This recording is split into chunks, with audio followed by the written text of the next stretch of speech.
കാണൂ പരസ്യരഹിതമായ ഏറ്റവും പുതിയ എപ്പിസോഡുകൾ. ആന്റി ആന്റി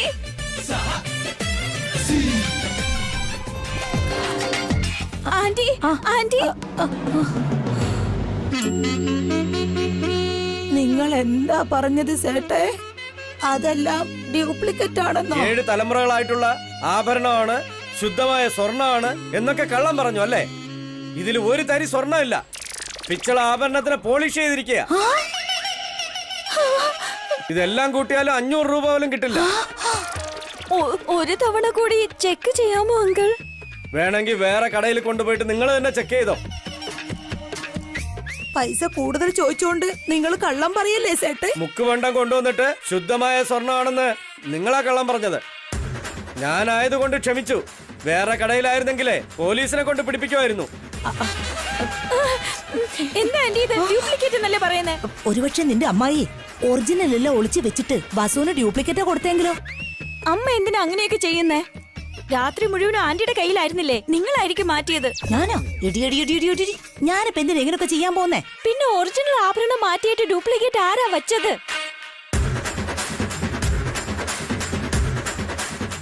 അയ്യോ, ആദ്യം നിങ്ങളുടെ വഴക്കൊന്ന് നിർത്ത്.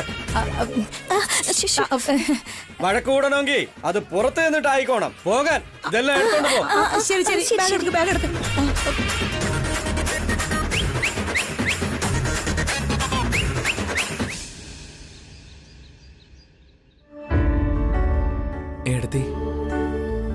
എന്താ അഖിൽ?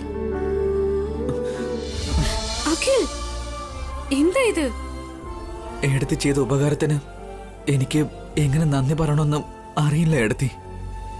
എന്ന് വെച്ചിട്ട് ഇങ്ങനെ കാലിൽ വീഴണമെന്നുണ്ടോ? തെറ്റാ അഖിൽ. എടുത്തി എനിക്ക് ആ കാശ് റെഡിയാക്കി തന്നില്ലായിരുന്നെങ്കിൽ ഞാൻ പോലീസ് സ്റ്റേഷനിൽ കിടക്കേണ്ടി വന്നേനെ. നമ്മുടെ കുടുംബത്തിന്റെ പേര് പോവുമായിരുന്നു.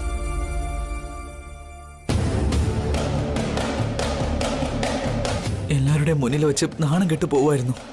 സൂയിസൈഡ് ചെയ്യാൻ പോലും ഞാൻ ആലോചിച്ചതാ. എന്താ അഖിൽ ഇങ്ങനെയൊക്കെ സംസാരിക്കുന്നേ? ഇങ്ങനെയൊന്നും പറയാൻ പാടില്ല.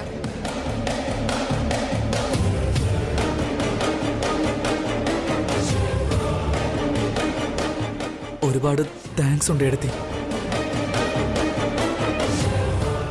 എന്തിനാ അഖിൽ ഇത്രയും താങ്ക്സ് എന്നോട് പറയുന്നേ? ഞാൻ നിനക്ക് എങ്ങോ കിടക്കുന്ന ചേച്ചിയല്ല, ഞാൻ നിനക്ക് സ്വന്തം ചേച്ചിയാണ്. എനിക്ക് ഉണ്ണി എങ്ങനെയാണോ നീയും അതുപോലെ തന്നെയാ. നിനക്കൊരു പ്രശ്നമുണ്ടായാൽ അത് എന്റെയും പ്രശ്നമാണ് അഖിൽ.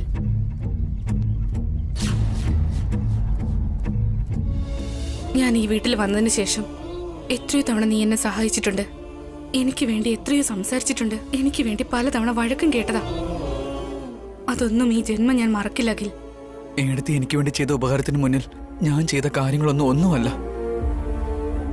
ശരിക്കും എനിക്ക് അമ്മയുടെ സ്നേഹം തന്നത്. ചേച്ചിയെ പോലെ ധൈര്യവും തന്നു. ദൈവത്തെ പോലെ എന്റെ ജീവിതം രക്ഷിച്ചു. എന്തിനാകിൽ ഇങ്ങനെ വലിയ വാക്കുകളൊക്കെ പറയുന്നേ? സംഭവിച്ച കാര്യങ്ങളൊക്കെ മറന്നിട്ട് പോയി ഹാപ്പി ആയിട്ട് ഇരിക്കുക. എടുത്തി ആഭരണം പണയം വെച്ചല്ലേ എനിക്ക് പൈസ തന്നത്. ഈ കാര്യം വീട്ടിലറിഞ്ഞാൽ ഏട്ടത്തിക്കും അതൊരു പ്രോബ്ലം ആവില്ലേ? ഒരു പ്രശ്നവും ഇല്ല അഖിൽ. ഡ്യൂപ്ലിക്കേറ്റ് ആഭരണം വീട്ടിൽ വെച്ചിട്ട് ഒറിജിനൽ ആഭരണം പണയം വെച്ചിരിക്കുക. കാശ് കിട്ടിയാലുടൻ ആ ആഭരണങ്ങൾ എടുത്ത് തിരികെ വീട്ടിൽ കൊണ്ടുവയ്ക്കും. എന്റെ ഫ്രണ്ട് പൈസ തന്ന ഉടനെ ആ ആഭരണം നമുക്ക് തിരിച്ചെടുക്കാം. ഞാൻ എത്രയും പെട്ടെന്ന് അവനോട് എന്റെ കാശ് തിരികെ തരാൻ പറയാൻ എടുത്തി. എനിക്കൊരു ധൃതിയും ഇല്ല അഖിൽ. പാവം, അവന് കാശ് അറേഞ്ച് ചെയ്യാൻ പറ്റിക്കാണില്ല.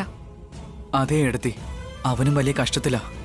അതിന്റെ കൂടെ നമ്മളെയും കഷ്ടത്തിലാക്കി കളഞ്ഞു.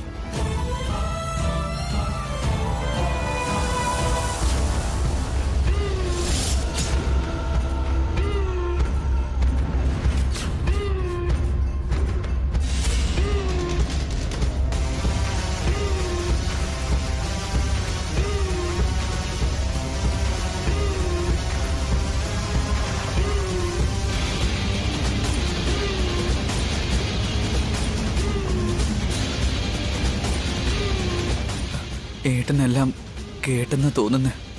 എല്ലാം കേട്ടെന്ന് തോന്നുന്നു.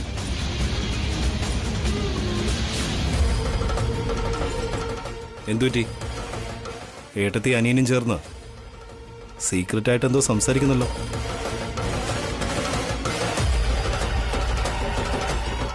ആ സീക്രട്ട് എന്താന്ന് ഞാനറിയുന്നതിൽ പ്രശ്നമുണ്ടോ, അതോ ഞാൻ അറിയാൻ പാടില്ലാത്തതാണോ? അങ്ങനെയൊന്നും ഇല്ല ഏട്ടാ. അതെ ഏട്ടാ, മാത്രമല്ല ഏട്ടൻ അറിയാൻ പാടില്ലാത്ത എന്ത് സീക്രട്ടാ ഉള്ളത്? പിന്നെ എന്തിനാ എന്നെ കണ്ടപ്പോ ഷോക്കായത്? അത് ഒരു ഫേവർ ചോദിക്കാനായിട്ട് അഖിൽ എന്നോട് ശുപാർശയായിട്ട് വന്നതാ, ഏട്ടനോട് പറയാനായിട്ട്. എന്താ വേണ്ട അഖിൽ? ഫ്രണ്ട്സിന്റെ കൂടെ എന്തോ പാർട്ടി ഉണ്ടെന്ന് പറഞ്ഞു. അതിന് കുറച്ച് കാശ് ഏട്ടനോട് നേരിട്ട് ചോദിച്ചാ ഏട്ടൻ എന്താ വിചാരിക്ക? എന്നോട് ഒന്ന് ചോദിക്കാൻ പറഞ്ഞേ, അതാ. എന്താടാ ഇത്? ഈ ഒരു ചെറിയ കാര്യം പോലും നിന്റെ ഏട്ടത്തെ കൊണ്ട് പറയിപ്പിക്കാണോ? എന്താ നീ ചോദിച്ചാൽ ഞാൻ തരില്ലേ? സോറി ഏട്ടാ, പാർട്ടിക്ക് കാശ് വേണോന്ന് ഞാൻ എങ്ങനെയാ ചോദിക്ക? അതുകൊണ്ടാ ഏട്ടാ. കല്യാണം കഴിഞ്ഞാൽ എന്താ പാർട്ടി നടത്താൻ പാടില്ലെന്നുണ്ടോ? ഇറ്റ്സ് ഓക്കെ, നിന്റെ അക്കൗണ്ടിലേക്ക് ഞാൻ ട്രാൻസ്ഫർ ചെയ്തേക്കാം, നീ ചെല്ല്. താങ്ക്സ് ഏട്ടാ. താങ്ക്സ് ഏട്ടത്തി.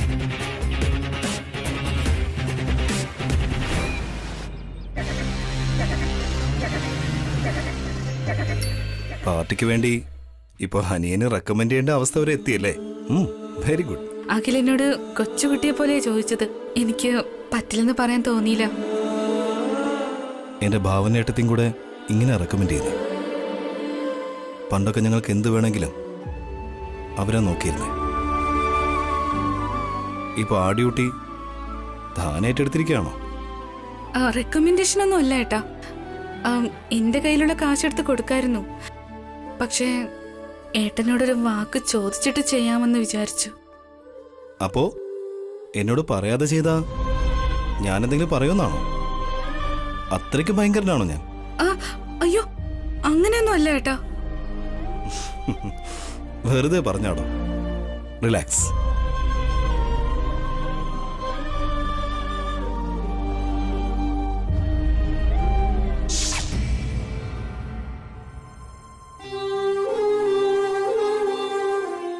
ഈശ്വര, ഈ വീട്ടിലേക്ക് വന്ന ശേഷം എനിക്കൊരു പുതിയ ജീവിതം ആരംഭിച്ചെന്ന് ഞാൻ വിചാരിച്ച്. മരുമകളായി ഈ കുടുംബത്തിലെ അംഗങ്ങൾക്കൊപ്പം ഞാനും ഒരാളായി നിൽക്കുക.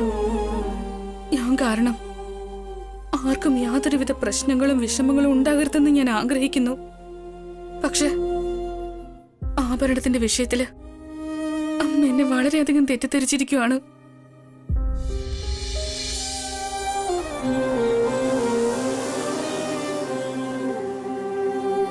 ഞാൻ ആരോടും ഒന്നും പറയാത്തൊരു കാര്യത്തെ പറ്റി ഞാനാ പറഞ്ഞതെന്ന് എന്റെ മേലിൽ കുറ്റം ചുമത്തുക.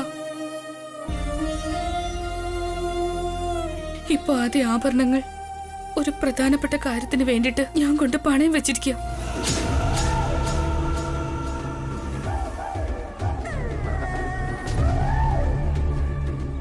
അതേ സ്ഥാനത്ത് ഡ്യൂപ്ലിക്കേറ്റ് ആഭരണം കൊണ്ടുവച്ചിരിക്കുക ഞാൻ. ഒറിജിനൽ ആഭരണം കൊണ്ടുവന്ന് വെക്കുന്നത് വരെ ഈ കാര്യം രഹസ്യമായി തന്നെ വെച്ചിരിക്കണേ ഭഗവാനെ.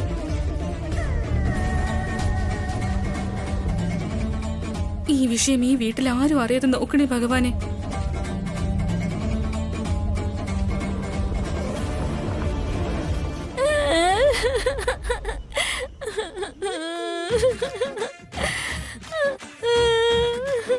അവസാനിച്ചു, എല്ലാം അവസാനിച്ചു. ഇപ്പൊ എന്തു പറ്റി? എല്ലാം പൂർണ്ണമായി നശിച്ചു പോയി. എടി, ആദ്യം ഈ കരച്ചിലൊന്ന് നിർത്ത്. വസുവേട്ടത്തിയുടെ കയ്യിലെ 7 തലമുറ പഴക്കമുള്ള ആഭരണം നമ്മൾ അടിച്ചു മാറ്റി. അതിനു പകരം ഡ്യൂപ്ലിക്കേറ്റ് ആഭരണം വെക്കാന്ന് വിചാരിച്ചു. പക്ഷെ നമുക്ക് മുമ്പ് തന്നെ വസുവേട്ടത്തി ആ പണി ചെയ്തു. ആ ആഭരണം പോയി. ഡ്യൂപ്ലിക്കേറ്റ് വാങ്ങാൻ വേണ്ടി നമ്മൾ ചെലവാക്കിയ പണം കൂടി വെറുതെ പോയല്ലോ. ഇതിനാണോ നീ കരയുന്നേ? പ്ലാനും പോയി, കൂട്ടത്തിൽ പണവും പോയി. അവസാനം നമുക്ക് മണ്ണ് തിന്നേണ്ടി വന്നു. വാ എടുക്കടി. ഒന്നും പോയിട്ടില്ല. ഇപ്പൊ നമുക്ക് നല്ലൊരു ചാൻസ് കിട്ടിയിരിക്കുക. ഇപ്പൊ എന്ത് ചാൻസാ കിട്ടിയത്? അവള് തന്നെ വാ തുറന്ന് ഒറിജിനൽ ആഭരണം പണയം വെച്ചെന്നും ഡ്യൂപ്ലിക്കേറ്റ് ആണ് വീട്ടിൽ വെച്ചിരിക്കുന്നതെന്നും തുറന്നു പറഞ്ഞത് നമുക്ക് നല്ലതല്ലേ? ഇല്ലായിരുന്നെങ്കിൽ വീട്ടിലിരിക്കുന്നത് ഒറിജിനൽ ആണെന്ന് വിചാരിച്ച് ആ ഡ്യൂപ്ലിക്കേറ്റ് നമ്മൾ എടുത്തോണ്ട് പോയി നമ്മുടെ കയ്യിലുള്ള ഡ്യൂപ്ലിക്കേറ്റ് ഈ വീട്ടിൽ വെച്ചിട്ട് നമ്മളല്ലേ പറ്റിക്കപ്പെടുക? അത് ശരിയാണല്ലോ. അങ്ങനെയാണെങ്കിൽ നമ്മൾ സേഫാ. ഉം. അത് മാത്രമല്ല, ഇതേ കാര്യത്തിൽ ആ വസുവിന് നല്ലൊരു റിസ്കും കൊടുക്കാം. അതെങ്ങനെയാ ആന്റി? വസു ഒറിജിനൽ ആഭരണം മാറ്റിവെച്ച് ഡ്യൂപ്ലിക്കേറ്റ് അല്ലേ വീട്ടിൽ വെച്ചിരിക്കുന്നേ. ഈ കാര്യം നിന്റെ അമ്മായി ഒന്ന് അറിയിച്ചാലോ? വസുവേട്ടത്തി ആഭരണം എവിടെയാ പണയം വച്ചിരിക്കുന്നേന്ന് നമുക്കറിയില്ലല്ലോ. അമ്മയോട് നമ്മള് എവിടെയാണെന്ന് പറയും. ഈ കാര്യം എനിക്ക് വിട്ടേക്ക്. വസുവിനെ നിന്റെ അമ്മായിയുടെ മുന്നില് എങ്ങനെ കള്ളിയാക്കണോന്ന് എനിക്ക് നന്നായിട്ട് അറിയാം. ഇത്തവണ നിന്റെ അമ്മായി വസുവിനെ വഴക്ക് പറയല്ല, അവളെ വീട്ടിൽ നിന്ന് അടിച്ചിറക്കുന്നത് പോലെ പ്ലാൻ ചെയ്യാം. എങ്ങനെ ആന്റി? എന്റെ അടുത്ത് നല്ലൊരു ഐഡിയ ഉണ്ടടി. വസുവിനെ സംബന്ധിച്ച് അതൊരു ബ്രഹ്മാസ്ത്രമായിരിക്കും. ഇത്തവണ നമ്മൾ കൊടുക്കാൻ പോകുന്ന അടിയിൽ നിന്ന് ആ അബിക്ക് പോലും വസുവിനെ രക്ഷിക്കാനാവില്ല. നിന്റെ അമ്മായി മാത്രമല്ല, നിന്റെ അമ്മാവനും അബി പോലും വസുവിനെ വെറുക്കുന്ന രീതിയിൽ ഞാൻ ചെയ്തു കാണിച്ചത്. വസുവിന് മരണം തന്നെ കൊടുക്കാൻ പോവാ. സത്യമാണോ ആന്റി? ആന്റി പറയുന്നത് പോലെയൊക്കെ നടക്കോ? പിന്നെ അഭിയേട്ടനും വസുവേട്ടത്തി വഴക്കു പറയോ? എല്ലാം ഞാൻ പറഞ്ഞതുപോലെ തന്നെ നടക്കും. നീ കാണാൻ പോവല്ലേ? അങ്ങനെ ചെയ്യുന്നതായിരിക്കും എല്ലാവർക്കും നല്ലത്. ജയന്തി, ശരി ഏട്ടാ. ബാക്കി കാര്യങ്ങളൊക്കെ ഞാൻ നോക്കിക്കോളാം. ഏട്ടാ, എടുത്തി എന്താ ഇത്? ഞാൻ സ്നേഹത്തോടെ വിളിച്ചിട്ടും ഇവര് വല്ലാതെ നോക്കുന്നേ. എന്താ മോളെ ഇത്ര സ്നേഹത്തോടെ വിളിക്കുന്നേ?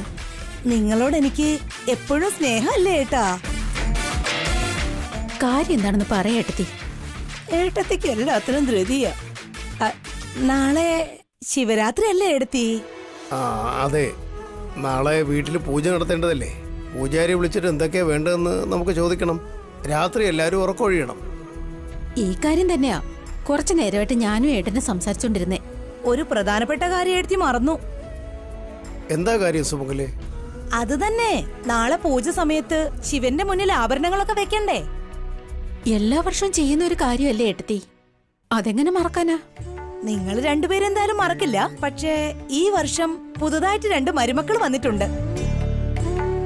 അവർക്ക് പൂജയിൽ ആഭരണം വെക്കുന്ന കാര്യം അറിയില്ലല്ലോ എടുത്തി. അത് ശരിയാ. ഇപ്പൊ തന്നെ അവരെല്ലാരും വിളിച്ച് ഈ കാര്യങ്ങളൊക്കെ പറയുന്നത് നല്ലതാ. അതിനാ ഏട്ടാ ഞാൻ വന്നത്. 3 മരുമക്കളെയും വിളിച്ച് ബ്യൂറോയിലിരിക്കുന്ന അവരുടെ ആഭരണങ്ങളെല്ലാം എടുത്ത് ഇന്ന് തന്നെ പോളിഷ് ചെയ്തേക്കാം. പോളിഷ് ചെയ്യുന്ന ആളെ ഞാൻ വിളിച്ചിട്ടുണ്ട്. നാളത്തെ പൂജയിൽ ആഭരണങ്ങളെല്ലാം തിളങ്ങി നിൽക്കണ്ടേ? നല്ല കാര്യം ഏട്ടത്തി ചെയ്തേ. അപ്പൊ മരുമക്കളെ വിളിക്കട്ടെ എടുത്തി? വിളിച്ചോളൂ, ആരെന്തിനാ ചോദിക്കുന്നേ? ഭാവനെ, ബസു, കാർത്തികയെ എല്ലാരും വന്നേ. വന്നേ വന്നേ.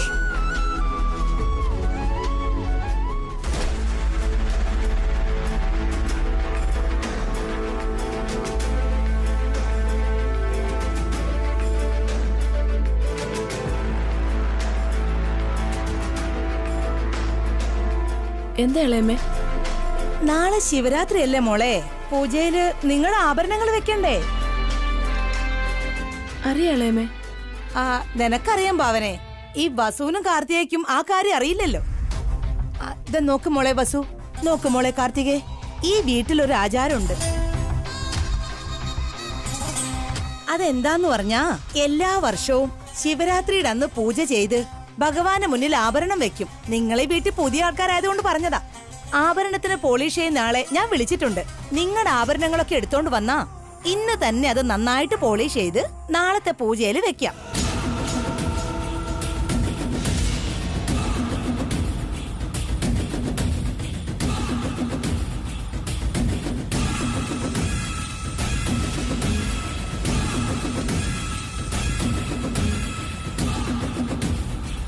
ഓ, ആന്റിയുടെ പ്ലാൻ ഇതായിരുന്നോ? വസുവേട്ടത്തേക്ക് നല്ല പണിയാണല്ലോ കൊടുക്കുന്നേ. പിന്നെ നീ എന്നെ പറ്റി എന്താ കരുതി? മക്കളെ, നിങ്ങളുടെ ആഭരണങ്ങളൊക്കെ എടുത്തോണ്ട് വരൂ. ദാ ഇപ്പൊ എടുത്തോണ്ട് വരാച്ചാ.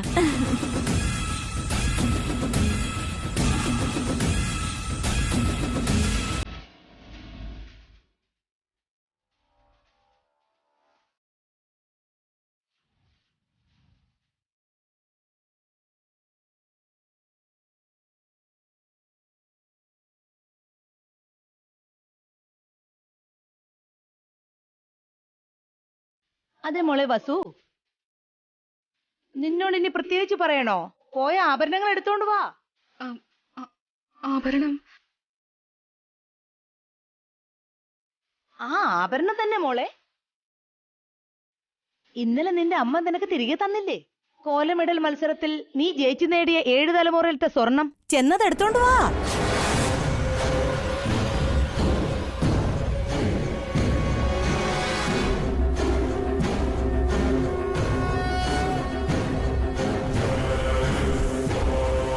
വസുന്ധര, ചെല്ല്, പെട്ടെന്ന് ആഭരണങ്ങൾ കൊണ്ടുവരും.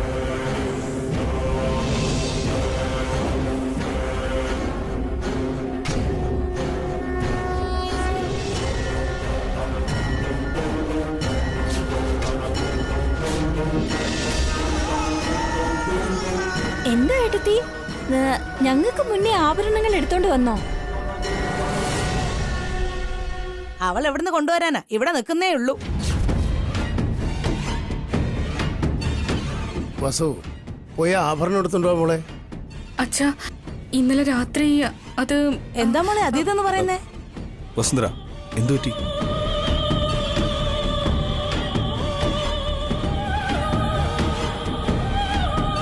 സോറി എടുത്തി, ആ ആഭരണങ്ങൾ എനിക്ക് വേണ്ടി പണയം വെച്ച കാര്യം ആരോടും പറയരുതെന്ന് എന്നെ കൊണ്ട് സത്യം ചെയ്യിച്ചിട്ട് ഇപ്പൊ എന്റെ വാ കൂടി അടപ്പിച്ചില്ലേ.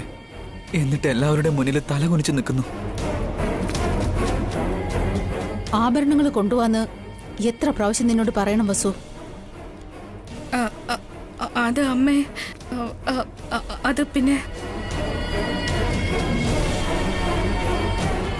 എന്തിനാ മോളെ നീ പരിഭ്രമിക്കുന്നേ? ഒരുപക്ഷെ ആഭരണങ്ങൾ വീട്ടിലില്ലേ? ആഭരണം എവിടെ പോകാനാ? ഇന്നലെയല്ലേ ഞാൻ അവളുടെ കൈ കൊടുത്തേ.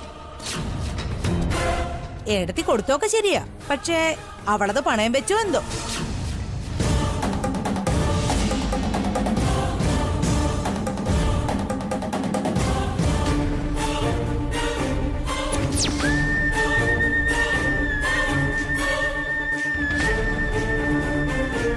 എന്താ പണയം വെച്ചു എന്നൊക്കെ പറയുന്നേ? ആ, പണയം വെച്ചു എന്നല്ല, അവൾ എവിടെ വെച്ചു എന്നാ ചോദിച്ചേ. ആഭരണം എവിടെയാ നമ്മളെ വെച്ചിരിക്കുന്നത്? അച്ഛാ, അത്... അതീതെന്നൊക്കെ പറയാതെ ആഭരണം വീട്ടിലുണ്ടോ ഇല്ലയോ എന്ന് പറ.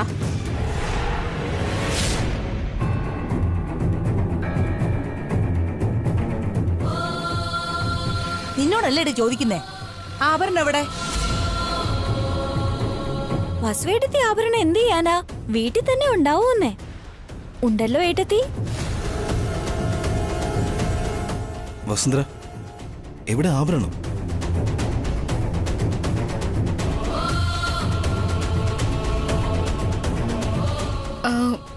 ആഭരണം ഇവിടെ ഇല്ല.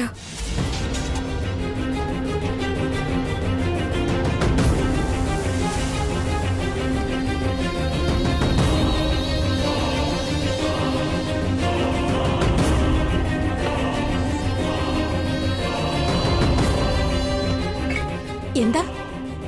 ആഭരണം ഇവിടെ ഇല്ലെന്നോ? നീ അതെന്ത് ചെയ്തു? ചിലപ്പോ അതൊക്കെ വിറ്റോണോ എടുത്തി? എന്തൊക്കെയായാലും അവള് ജയിച്ചു നേടിയ സ്വർണ്ണം അല്ലേ?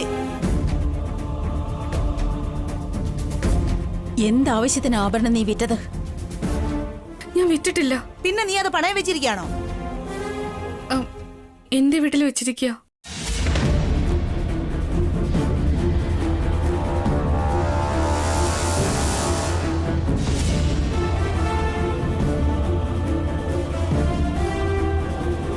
എന്താ വസുന്ധര തന്റെ വീട്ടിൽ വെച്ചിരിക്കുന്നു പറയുന്നേ? എന്റെ അച്ഛൻ വന്നിട്ടുണ്ടായിരുന്നു, അപ്പൊ ഞാൻ കൊടുത്തതാ.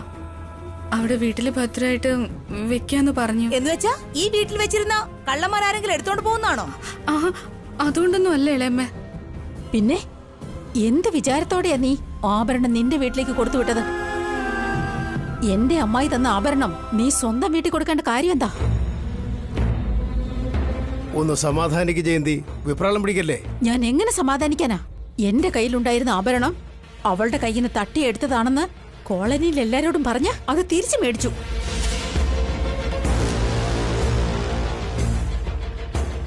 അതേ എടുത്തി.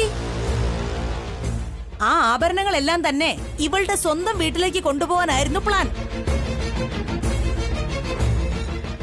ഇളയമ്മ ഒന്നും മിണ്ടാതിരിക്കുന്നുണ്ടോ? പ്ലീസ്. ആഭരണം എന്തിനാണ് കൊടുത്തുവിട്ടെന്നുള്ള കാരണം അറിയാതെ എന്തിനാ അവളെ കുറ്റപ്പെടുത്തുന്നത്? ആ കാരണം എന്താണെന്ന് നിനക്കറിയാമെങ്കിൽ പറയബി. പറയൂ വസുന്ധരെ, എന്തിനാണ് നിന്റെ അച്ഛന്റെ കയ്യിൽ ആ ആഭരണങ്ങൾ കൊടുത്തുവിട്ടത്? കാരണമൊന്നുമില്ല ഏട്ടാ, ഞാൻ വെറുതെ അച്ഛന്റെ കൊടുത്തു വിട്ടതാ. നീ വെറുതെ എടുത്തോണ്ട് പോകാൻ പറഞ്ഞോ? അത് ഞങ്ങൾ വിശ്വസിക്കണോ? എന്താവശ്യത്തിനാണ് ആഭരണം കൊടുത്തു വിട്ടതെന്ന് ആർക്കറിയാം? ആരായിരുന്നാലും സ്വന്തം വീട്ടിൽ നിന്ന് ഭർത്താവിന്റെ വീട്ടിലേക്ക് വരദക്ഷിണ കൊണ്ടുവരാറ്. ഭർത്താവിന്റെ വീട്ടിലെ സ്വത്ത് സ്വന്തം വീട്ടിലേക്ക് കടത്തുന്ന മരുമകളെ ഞാൻ ആദ്യമായിട്ടാ കാണുന്നത്. അങ്ങനെ എടുത്തിയാടി സംസാരിക്കില്ലേ സുമംഗലെ? വസു അങ്ങനെ ഒരാളല്ല. പിന്നെ എങ്ങനത്തെ ആളാ? ആഭരണം ഈ വീട്ടിലിരുന്ന എന്താ പ്രശ്നം? ആര് കൊണ്ടുപോവാനാ? കുറഞ്ഞപക്ഷം നമ്മളോട് ഒരു വാക്കെങ്കിലും പറയണ്ടായിരുന്നോ? അവളെന്തിനു പറയണം? എല്ലാം അവളുടെ ഇഷ്ടം പോലെയല്ലേ ഇവിടെ നടക്കുന്നത്. ഈ മഹാറാണിയോ പറഞ്ഞില്ല, ഇവളുടെ അച്ഛനും ഒന്നും പറഞ്ഞില്ല. സ്വന്തം മകളല്ലാത്തവൾ ആഭരണം എടുത്തു കൊടുത്തപ്പോ നൈസായിട്ട് കക്ഷത്തിൽ വെച്ച് വീട്ടിലോട്ട് പോയി. അയാൾക്കെങ്കിലും കുറച്ച് നാണം വേണ്ടേ? ഇളയമ്മേ, വെറുതെ ആവശ്യമില്ലാതെ സംസാരിക്കരുത്. അതവള് ജയിച്ചു നേടിയ സമ്മാനം. അതിന് മുത്തശ്ശി അവൾക്ക് ഗിഫ്റ്റ് കൊടുത്തത്. അത് ഇവിടെ ഇരുന്നാലെന്താ, അവിടെ ഇരുന്നാലെന്താ? അത് കൊള്ളാലോ ബി. ഇവളിപ്പോ ആ വീട്ടിലെ മകളല്ല, ഈ വീട്ടിലെ മരുമകളാ. ഈ വീടുമായി ബന്ധമുള്ളതെല്ലാം ഇവിടെയായിരിക്കേണ്ടത്, ആ വീട്ടിലല്ല. നോക്ക ബി, നാളെ പൂജയ്ക്ക് ആഭരണം വെക്കേണ്ടതാ. കുട്ടിക്കാലം മുതൽ നീ കാണുന്നല്ലേ? മുതിർന്നവര് പറയുമ്പോ നിങ്ങൾ ആരും അനുസരിക്കാറേ ഇല്ല. അറ്റ്ലീസ്റ്റ് ഈ ചടങ്ങുകളെങ്കിലും മര്യാദയ്ക്ക് ചെയ്യേ. സംസ്കൃതി ഇവന്റ്സ് മാത്രം നടത്തിയാൽ പോരാ, വീട്ടിലെ കാര്യങ്ങളും നല്ല രീതിയിൽ നടത്തണം. ഇപ്പൊ എന്ത് വേണം? നാളെ പൂജയ്ക്ക് ആഭരണങ്ങൾ വെക്കണം, അത്രയല്ലേ ഉള്ളൂ.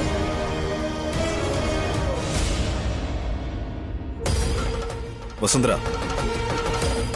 ഇപ്പൊ തന്നെ അച്ഛനെ ഫോൺ ചെയ്ത് നാളെ തന്നെ പൂജയ്ക്ക് ആഭരണങ്ങൾ കൊണ്ടുവരാൻ പറയും. അത് പൂജയ്ക്ക് വെക്കണം.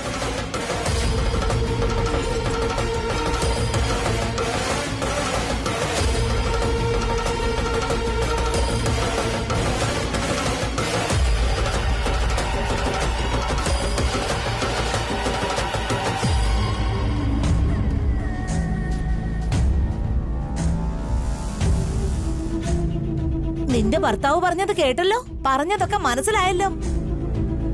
നാളെ ആഭരണങ്ങൾ മുഴുവൻ വീട്ടിലെത്തണം.